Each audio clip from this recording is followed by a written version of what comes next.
The letters that should have stayed buried. I found my great-great-grandfather's Civil War letters in my grandmother's attic. By the third letter, I realized something was watching him from the trenches. By the seventh, I realized it was still watching. Before we begin tonight's story, if you enjoy deep dives into the unexplained and the dark corners of history, please hit that subscribe button. Your support keeps these stories coming. Now, let's begin. My name is David Brennan, and I'm a history teacher in Fredericksburg, Virginia. I've spent 15 years teaching the Civil War to disinterested teenagers, reciting the same dates, the same battles, the same sanitized version of America's bloodiest conflict. I thought I knew everything about that war. I was wrong. It started 3 months ago, in late July, when my grandmother passed away at 94. She'd lived in the same colonial house on the edge of town for her entire life, the same house her grandmother had lived in, and her grandmother before that. The house had been in our family since 1847. I was executor of her estate, which meant I had the dubious honor of sorting through 170 years of accumulated memories, junk, and secrets. The attic was the worst. It was a suffocating maze of steamer trunks, moth-eaten dresses, and boxes that hadn't been opened since Reconstruction. I was about to give up for the day. It was pushing 95 degrees up there, and the single bare bulb barely cut through the gloom, when I noticed a small wooden crate wedged behind a broken rocking chair. The wood was darkened with age, almost black, and there was something carved on the lid. I pulled it free, coughing as a cloud of dust billowed up. The carving read, "Corporal Thomas Brennan, 5th Virginia, CSA. My heart skipped. I knew the name. Thomas Brennan was my great-great-grandfather on my father's side. I'd seen his name on our family tree, seen the faded daguerreotype of him in his Confederate uniform, a stern-faced young man with haunted eyes. He died in 1864 at the Battle of the Wilderness. That's all anyone knew. The crate was locked, but the brass clasp was so corroded it broke away when I pried at it with a screwdriver. Inside, wrapped in oilcloth that crumbled at my touch, were letters. Dozens of them, maybe 50 or more, tied in bundles with string that disintegrated as I lifted them. The envelopes were addressed to Mrs. Sarah Brennan in a cramped, desperate handwriting. The postmarks were from various locations in Virginia, Chancellorsville, Spotsylvania, Cold Harbor. Battle sites. Places where thousands died. I sat down cross-legged on the attic floor, opened the first letter, and began to read. First letter, April 1863. My dearest Sarah, I pray this letter finds you and little Margaret in good health and spirits. The spring here in Chancellorsville is beautiful despite the circumstances. The dogwoods are blooming, and for brief moments I can almost forget the cannons. We are encamped near the woods, awaiting orders. The men are in good spirits, though rations are poor. I think constantly of your cooking, of home, of Margaret's laughter. But Sarah, I must tell you of something strange. Last night, while I was on picket duty, I heard singing from deep in the forest. Not our men. This was something else. A woman's voice, I think, though the words weren't English, not any language I recognized. It was beautiful and terrible at once. I mentioned it to Lieutenant Crawford this morning. He went pale and told me never to speak of it again. When I pressed him, he said only this: "Some things from before the war never left these woods." I know not what he meant, but I confess it has unsettled me. Your loving husband, Thomas. I lowered the letter, my hands trembling slightly. The attic suddenly felt colder, despite the oppressive heat. I told myself it was just the superstition of a scared soldier, the kind of ghost story that proliferates in any war zone. But something about the handwriting in that last paragraph, the way the letters became more frantic, more pressed into the paper, made my skin prickle. I opened the second letter, dated 2 weeks later. Second letter, April 1863. Sarah, we fought yesterday. I will not describe the horror of it. You need not carry those images in your mind as I must. We held the line. Many good men did not. But that is not why I write. After the battle, as we were collecting our wounded, Private Morrison swore he saw something moving among the Confederate dead. Not a man, something else.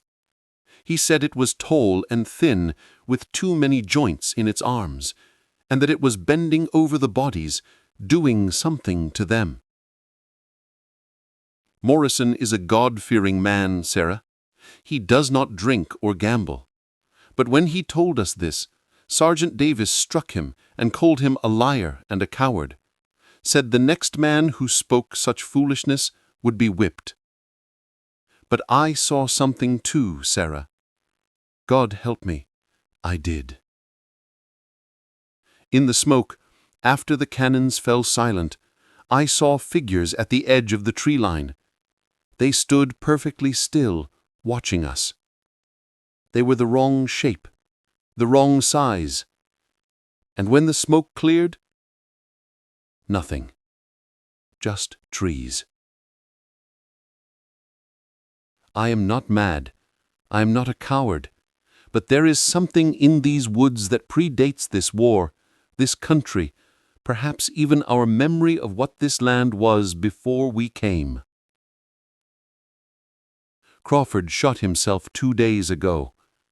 They say he was cleaning his rifle. I know better. Keep Margaret away from the woods near the house. Lock the doors at night. Thomas. My mouth was dry. I checked the date again. April 1863, the Battle of Chancellorsville, one of the bloodiest engagements of the war. I should have stopped reading. Every instinct told me to pack up these letters, drive them to the university archives, and let professional historians handle them. But I couldn't stop. It was like watching a carriage roll toward a cliff. You know what's coming, but you can't look away. The third letter was water-stained, the ink blurred in places. But what I could read was worse. Third letter, May 1863. Sarah, the entire company saw them last night. We were bivouacked near a burned plantation. I will not tell you the name, but you would know it.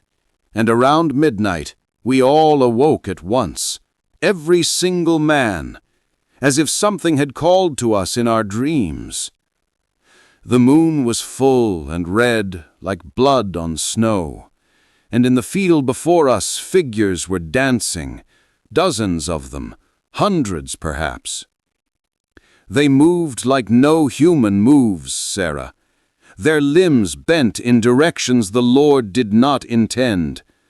They made no sound, but we could feel them singing. Does that make sense? We could feel the vibration of it in our chests, in our teeth, in the bones of our skull.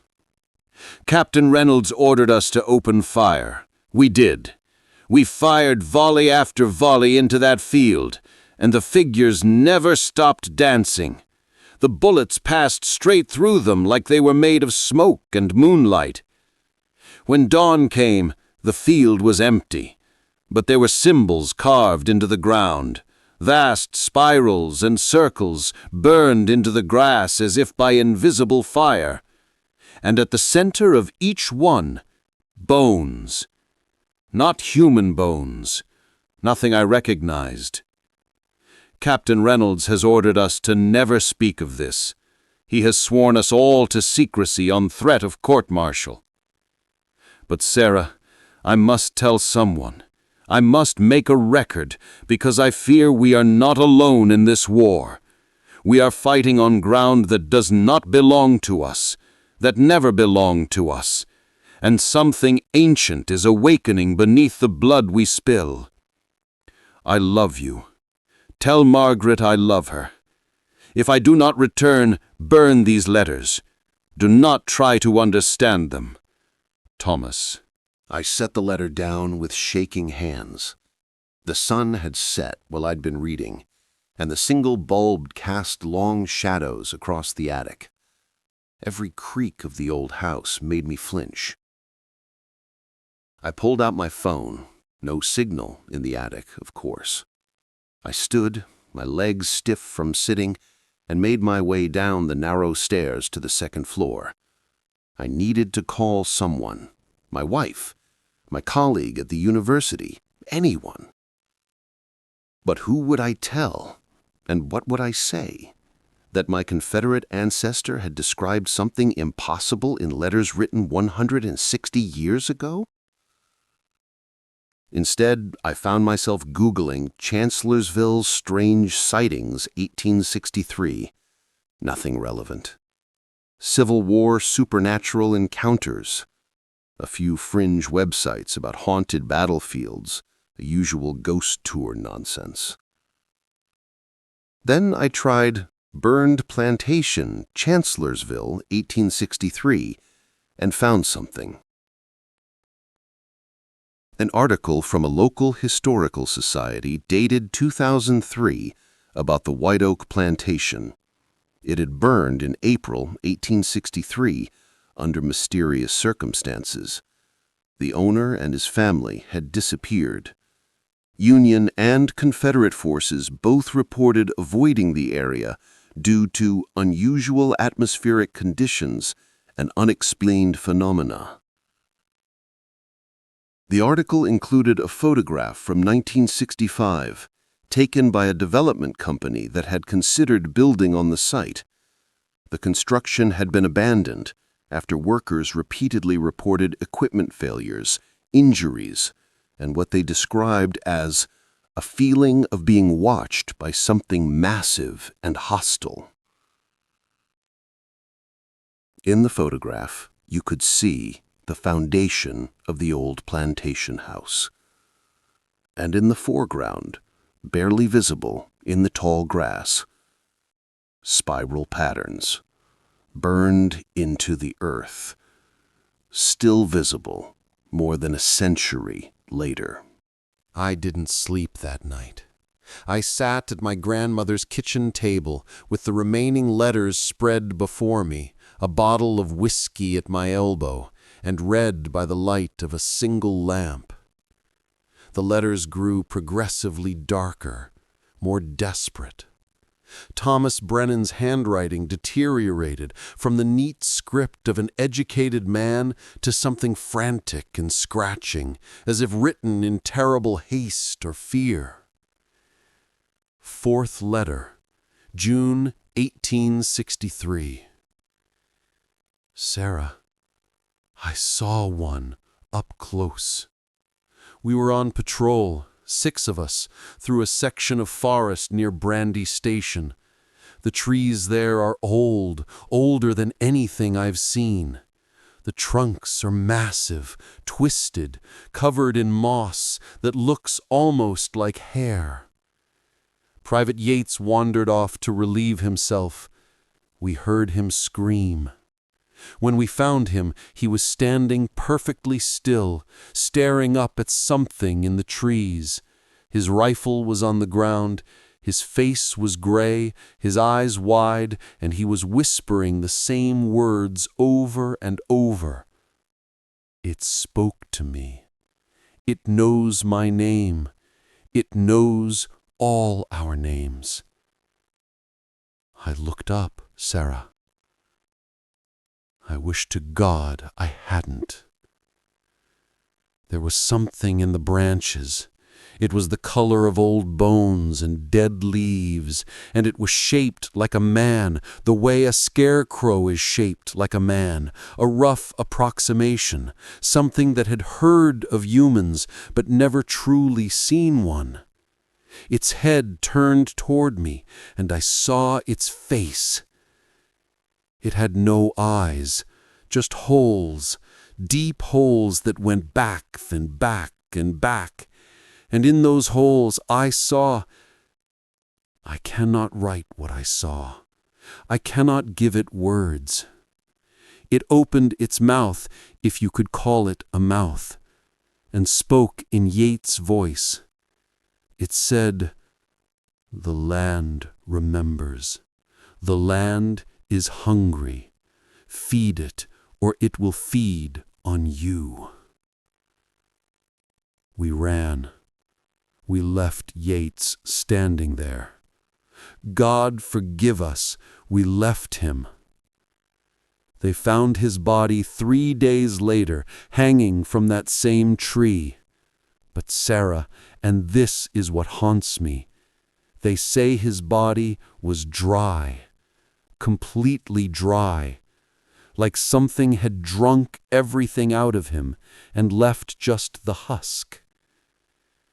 I am keeping this journal now, adding to these letters, because I believe I will not survive this war.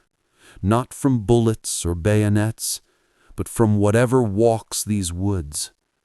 We have desecrated something holy and ancient, and it is exacting its price. Burn these letters, Sarah. Do not let Margaret read them. Do not come looking for me if I do not return. Thomas. I had to stop reading. My hands were shaking so badly I could barely hold the paper. The kitchen was silent, except for the ticking of the old grandfather clock in the hallway and the soft hum of the refrigerator. But underneath those familiar sounds, I swore I could hear something else. A distant vibration, almost below the threshold of hearing, like singing from very far away. I walked to the kitchen window and looked out at the backyard.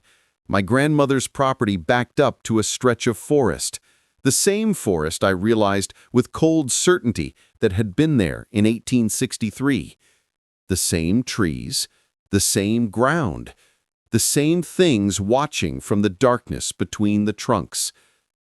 As I stared, something moved at the edge of the tree line, just for a moment.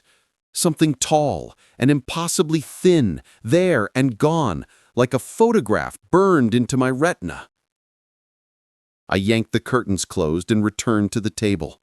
There was still more letters. 5th letter, August 1863. Sarah, half the regiment is dead. Not from battle, from them. They come at night now. They walk through our camp as if we're not there, and anyone they touch becomes one of them. Not immediately. It takes days, but you can see it happening. First, they stop talking. Then they stop eating.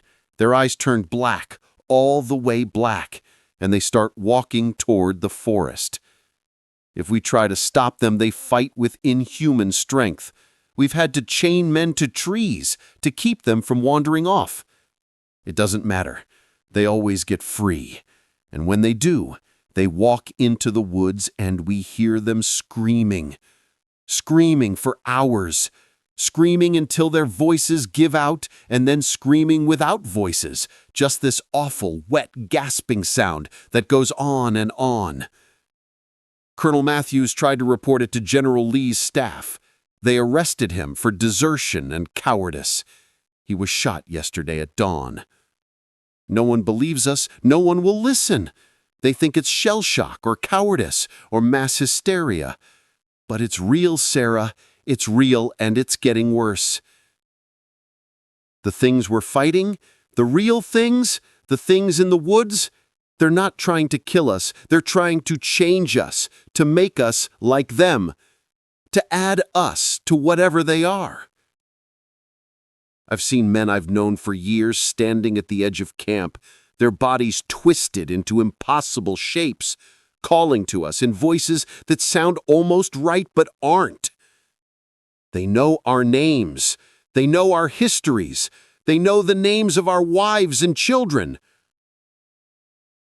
Last night, one of them called to me in your voice, Sarah. It said, "Thomas, let me in. Thomas, I'm so cold. Thomas, don't you love me anymore?" I nearly went to it. God help me. I nearly opened the flap of my tent. The only thing that saved me was remembering your eyes. The real color of your eyes. The thing in the dark got it wrong. It said your eyes were blue, but they're green. That one small mistake saved my life. If you receive a letter from me that says anything strange, if I mention things I shouldn't know, or if the handwriting is too strange, too neat, burn it. Don't read it. It's not me anymore. Thomas. I pushed back from the table, my chair screeching against the floor. The sound was too loud in the silent house, and for a horrible moment, I was convinced that something would answer, that I would hear my name called from the darkness upstairs, or see a figure standing in the doorway, or feel cold fingers on my shoulder. Nothing happened, but the air felt thick, expectant, like the moment before a thunderstorm breaks. I checked the time, 2:47 a.m. I'd been reading for hours. My eyes burned, my head throbbed, and every shadow in my grandmother's house seemed pregnant with menace. I should have stopped. I should have packed those letters away and waited for daylight. But I was past the point of rational decision-making. I had to know how it ended. I had to know what happened to Thomas Brennan. There were 5 more letters. The last one was dated May 4th, 1864, the first day of the Battle of the Wilderness, the battle where Thomas Brennan officially died. 6th letter, March 1864. Sarah. We are moving north. There will be a great battle soon. Everyone can feel it. Grant is pushing hard, and Lee is falling back. We will make our stand somewhere in the wilderness, that tangled forest west of Chancellorsville. The men are quiet. Not the usual pre-battle quiet, but something else. Something wrong. At night, I hear them talking in their sleep, and the words aren't English, aren't any human language. I think they've been touched. I think we all have. Whatever walks these woods has been breathing into us, drop by drop, night by night, until we're more them than us. I feel it in myself. Sometimes I look at my hands and they seem unfamiliar, as if they belong to someone else. Sometimes I hear myself speaking and don't recognize my own voice. I dream in spirals now, vast spirals that descend into the earth, and at the bottom of each spiral is an eye, an enormous eye that has been watching since before the first human walked this continent. It is patient, it is hungry, and it is waking up. The war is not what we think it is, Sarah. It's not about North and South, slavery or Union. Those are just the lies we tell ourselves, the surface story. The real war is deeper, older. We are feeding the ground with our blood, thousands and thousands of us, and with every drop spilled, something beneath stirs and strengthens. The land is drinking us, transforming us, preparing us for whatever comes next. I am going to die in the wilderness. I know this with absolute certainty. But I don't think death will be the end. I don't think it will be a release. I think it will be a beginning. If you hear someone at your door who sounds like me, who knows things only I would know, who calls you by the name I call you when we're alone, do not let them in. It will be wearing my face, but it will not be me. The thing I will become is not the man you married. I love you, Sarah. I love Margaret. Remember me as I was, not as what I will be. Do not come looking for my body. Whatever they bury will not be me. Burn these letters. Thomas. There was one more letter, the last one. It was different from the others. The paper was darker, almost black, and the ink seemed to shimmer in the lamplight like oil on water. The handwriting was perfect, too perfect. Every letter precisely formed, as if written by something that had studied Thomas Brennan's handwriting and reproduced it with mechanical accuracy. I almost didn't read it. Every instinct screamed at me to throw it in the fireplace, to burn it and the rest of the letters and forget I'd ever found them. But I couldn't. God help me, I couldn't.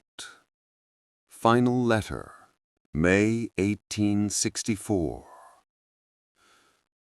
Sarah, I am not dead.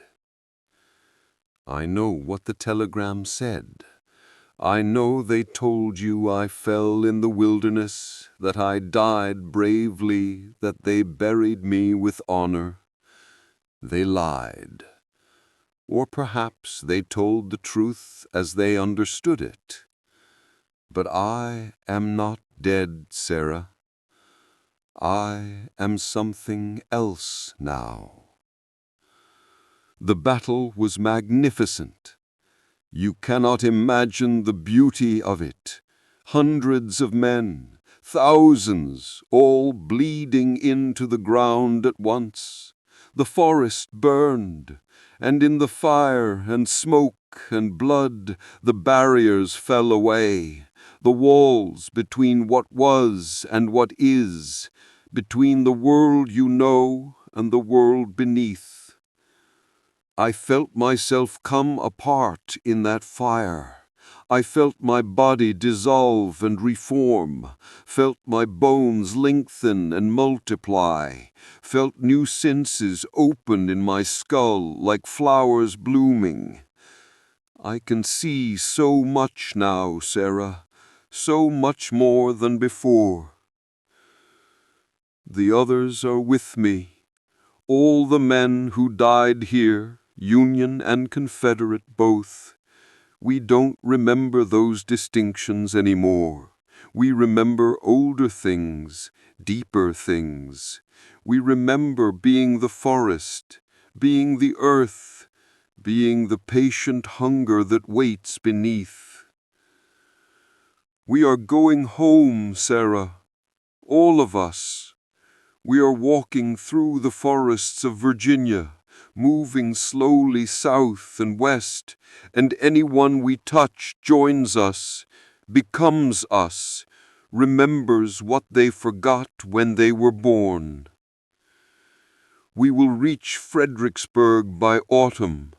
We will stand outside your door, and we will call to you in voices you know, your father's voice, your sister's voice, my voice.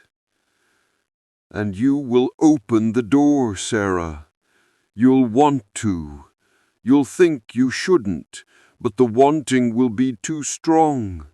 And when you do, We will breathe into you and Margaret, and you will remember, and you will join us. We will be a family again, a different kind of family, but together in the deep places, in the spiral places, in the places that were here before cities and names and all the small foolish things humans think matter. Wait for us, Sarah. We're coming home.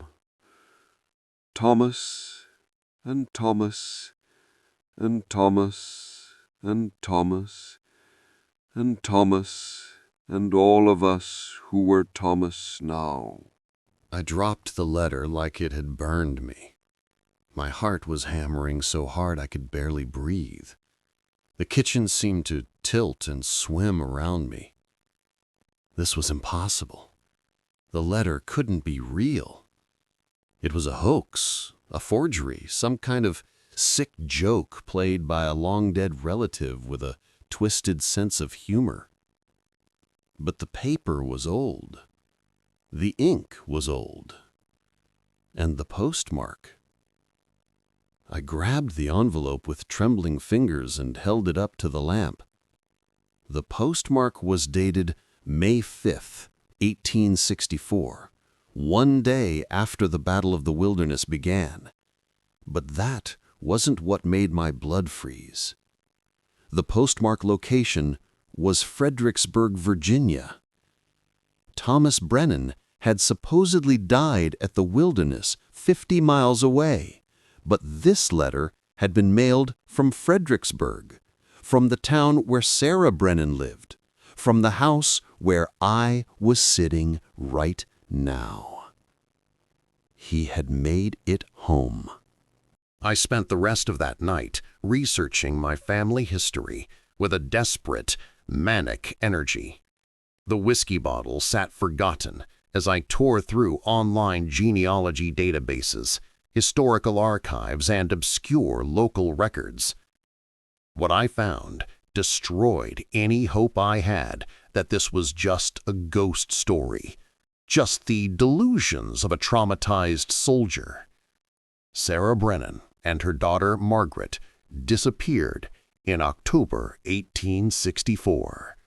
There were no records of their deaths, no graves, no documentation.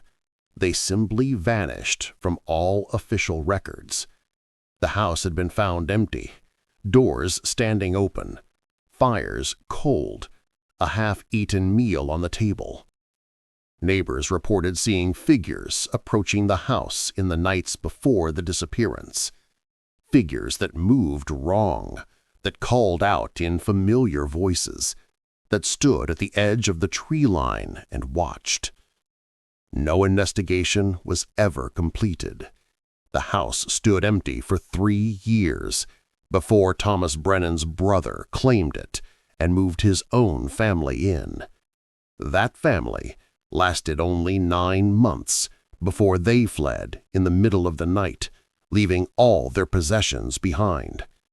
The father was found 2 days later, walking in circles in the forest, his eyes black, speaking in a language that no one recognized.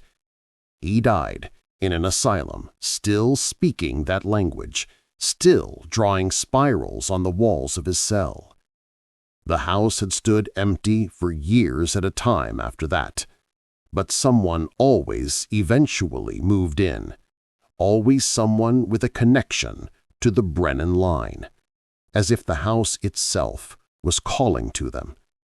My grandmother had lived there her entire life. She had never spoken about anything unusual, never mentioned strange occurrences or unexplained phenomena.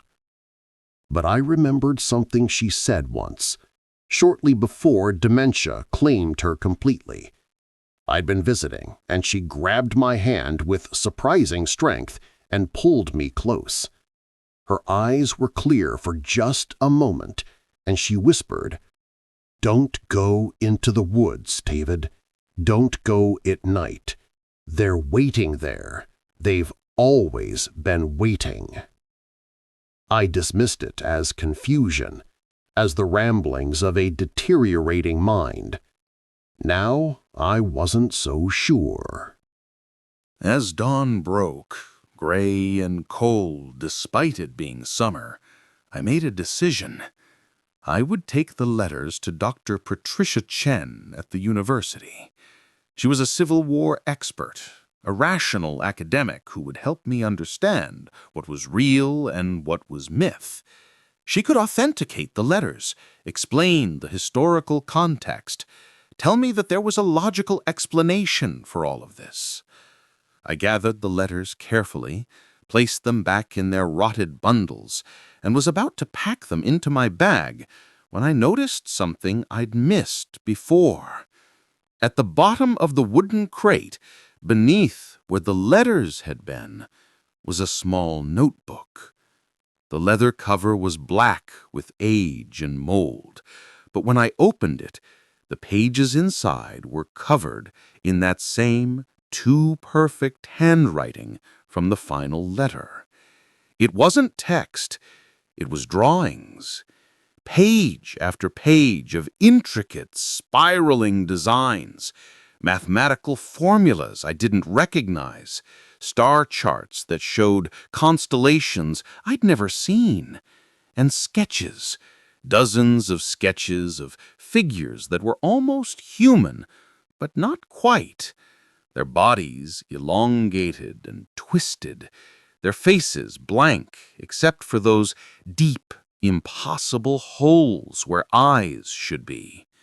And on the last page, in handwriting that started neat and devolved into a frantic scrawl, "They're not from the past. They've always been here, beneath the surface, waiting for enough blood to wake them. The war isn't over. It will never be over. Every generation feeds them. Every generation opens the way a little wider. You're reading this, which means you're one of us, one of the blood. The house brought you here. The letters called to you. You felt it, didn't you? That pull, that need to know. That's them. That's always been them. Check your hands." I looked down at my hands, still holding the notebook, and I saw faint but unmistakable the beginnings of that spiral pattern burned in my palms, not on the surface, beneath the skin, like something growing from inside. I dropped the notebook and ran. I'm writing this now from a motel room 3 hours away from Fredericksburg. I've been here for a week. I haven't slept more than an hour at a time. Every time I close my eyes, I see spirals. I hear singing from far away. I feel the pull to go back. The marks on my hands are growing. They're climbing up my wrists now, branching like tree roots or blood vessels. They don't hurt. That's the worst part. They feel right, natural, like they've always been there, just waiting to surface. I called Dr. Chen. I was going to ask her to meet me, to look at the letters. But when she answered the phone, I heard something in her voice, a rhythm, a cadence that wasn't quite right. She said, "David, I've been waiting for your call. Come back, come home. We have so much to show you."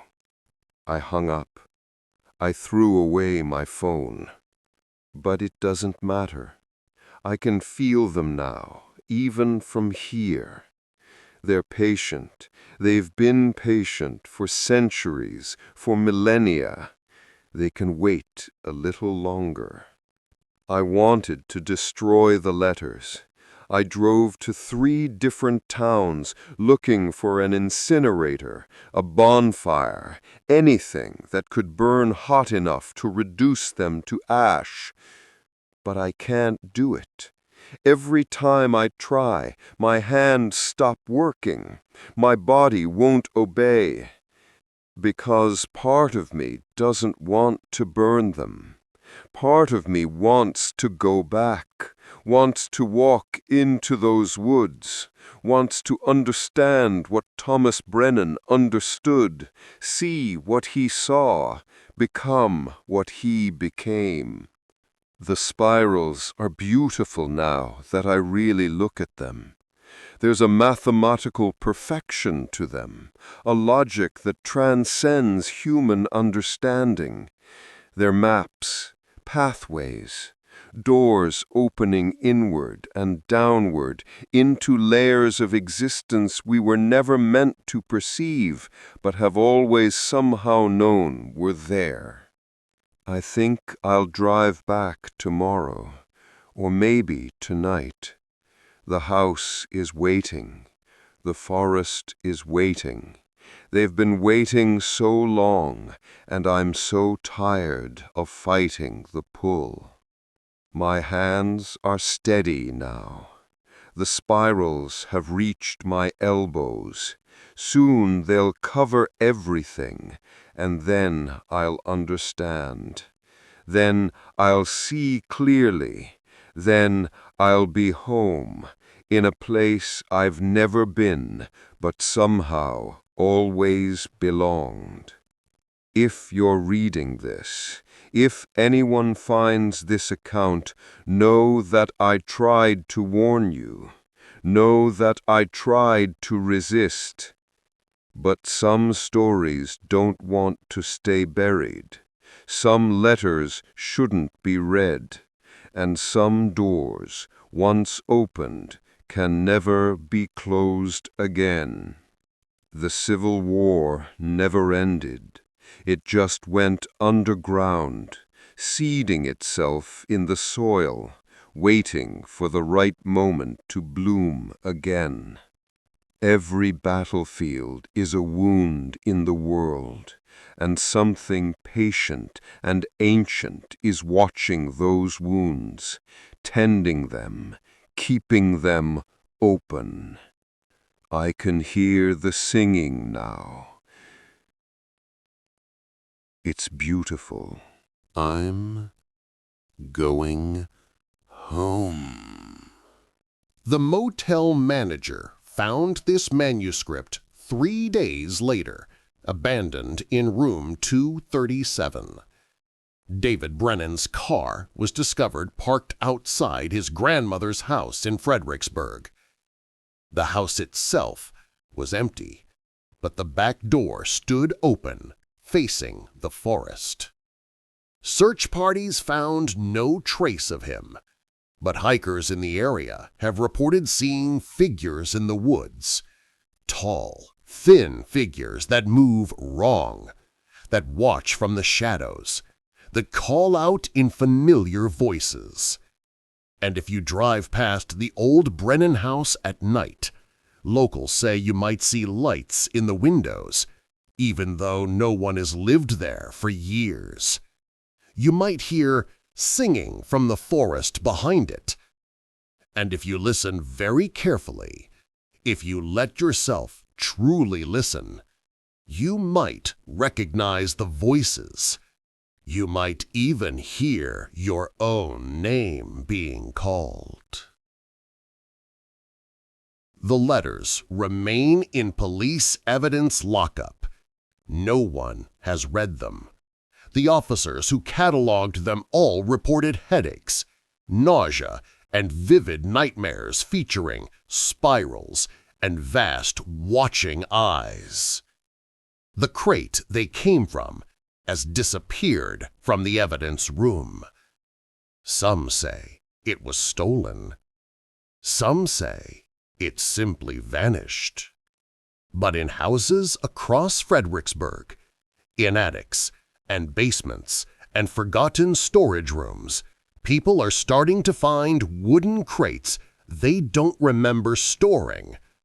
Old crates with names carved into them. Names of ancestors who died in the Civil War. And inside those crates, tied with string and wrapped in oilcloth, letters. Always letters, waiting to be read. If you enjoyed this story, please consider subscribing for more tales from the darkest corners of history. And remember, some letters are meant to stay buried. Thank you for listening.